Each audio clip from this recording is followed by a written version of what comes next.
selling real one Chevy. Hey everyone, welcome to IJustWatched. It's your boy Joseph, and we're here to talk The Northman. The Northman. I was super excited for this movie, but before we get into it, I gotta hit you with the usual, which is hopefully you like this video enough to smash that like button. Don't forget to subscribe and hit the little bell to get notified. Let's talk Norse mythology and the mythos. I love learning and reading about mythology in general, like, you know, obviously Greek, Romans, which is a copy and paste of multiple, Egyptian, Norse, different Asians, the Aztec, like, I can go on and on. I love learning about those mythos, those deities. I think it's always been interesting to me. So I was excited for this movie, for one, to kind of get a new perspective on the Norse mythology mixed with, like, what, you know, we think of Vikings and all that stuff. Plus, I'm a fan of Alexander Skarsgård, and my boy got huge. Like, I was like, damn, who the fuck is that?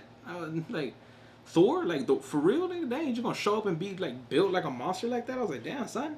From what I've read and heard online and whatnot, so I don't know how accurate it all is, but what I've read and heard, again, is this movie has some decent accuracy when it comes to, like, the mythos of the people that existed in that time, which was cool. It's not my issue. I actually liked it. It was interesting. Those things I felt like I was learning. I was, holy shit, did they really do that? Like, I kind of want to read and figure out, like, how, you know, what was accurate, what was Hollywood, what was real. Again, same director from The Witch, now titled The Witch, but The Witch, which I fucking hate. It's a shitty video that I made about it. It's still on here. You can go watch it today. It's a horrible video that I made, but I hate that movie. That being said, I was gonna give the director, was it Eggers, Robert Eggers, a chance, because the trailers look good, man. They just fucking sold me. I'm be honest. When he catches the spear and yeets it back, I was like, oh yeah, I gotta go see that. So that's a man right there. I gotta see that. I fell into the same issue. This movie starts solid, starts really good visually. Homeboy, visually, he's a great director. Fucking great. His stories usually start strong, but they all get super slow and, like, drastically slow. And then on top of that, they, to me, end horribly or mediocre at best. Like, he starts strong, visually is dope, but his stories to me are whack or usually go nowhere. This movie has a proper ending, and the ending's not bad. Like, I don't necessarily dislike the ending in this movie, but it's like there's a point where it just got super slow. And then again, they sold it to me, or to us, or, you know, viewers, through the trailers and stuff, about being a movie about revenge, and how, like, it looks like, you know, he was coming back with the masses and, like, a warrior status. No, dude, like, that's the first 10 minutes, and then he goes into hiding as a slave at his uncle's little farm, and at night sneaks out to murder them with a dope ass blade, and then everyone thinks it's like some kind of demon, and then you find out it's not, and that's it. And he falls in love with, I mean, I'd fall in love with her too. Was it Anya? I have her name. Un moment, s'il vous plaît. Anya TaylorJoy. I mean, I'd fall in love too, my people. She's fucking beautiful, smart. Her character is dope as fuck. I mean, I don't know her personally. Like, she's beautiful. That much I know. Smart. I assume she's decently intelligent, especially from the role she's taken. But in this character, she's a bad bitch. She's smart as fuck, and I like the way, like, she's a fighter. Like, she's like, nah, I'm not gonna just be some bullshit slave. Like, nah, fuck that.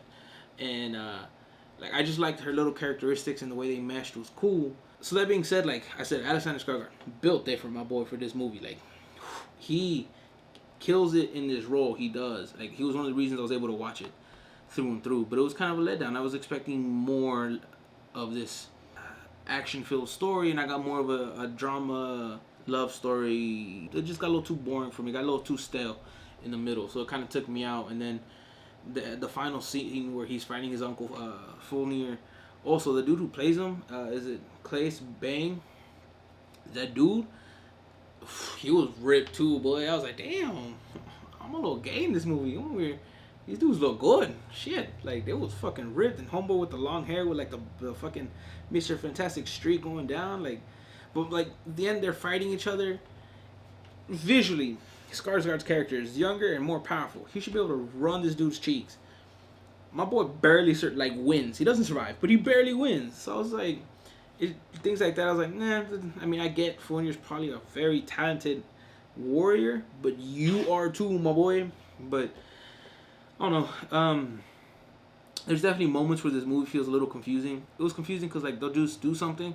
I was like, okay, cool, we're diving into the mythos, and then you find out it was fake, or it was because of drugs. So I was like, so are the mythos here real, or are they not? Like, because we see the Valkyrie a couple times, but like then you find out the first time we see her is actually not the Valkyrie. He thought it was Valkyrie, but it was Anya saving his ass. But then we see her again at the end. But I'm just like, is it just from his perspective, so it feels real to him because that's his beliefs, or is it just visually for us? I don't know. So there's little moments like that. But definitely though, my favorite moments of this entire film are like pretty much almost everything we got in the trailers. So that was kind of a letdown too. So I don't know. Overall, I think it's a good movie. It just in the middle gets really slow, kind of bland, so it makes it a little harder to watch through and through. But I think it's technically a good movie. It's definitely my favorite movie that this director's made, but that's not really saying a lot because he hasn't made anything that I've been like holy shit about. He's actually made stuff that I'm just like, nah, I don't like that at all. So, you know, take that with a grain of salt, spoon of salt, whatever, con sal. I recommend it. I think a lot of people would still enjoy it. I'd watch it again just to see Alex's big, beautiful monster ass. That dude was killing it. I was like, oh shit, like, hey, run that shit, boy. But I want to hear your thoughts. Have you seen it? Are you gonna see it? You should see it. Check it out. Let me know down below. Did you like it? Did you hate it? Do you agree? Disagree? Comments, questions, concerns, requests. I love hearing from you. But until next time, stay safe. Be well. Adios.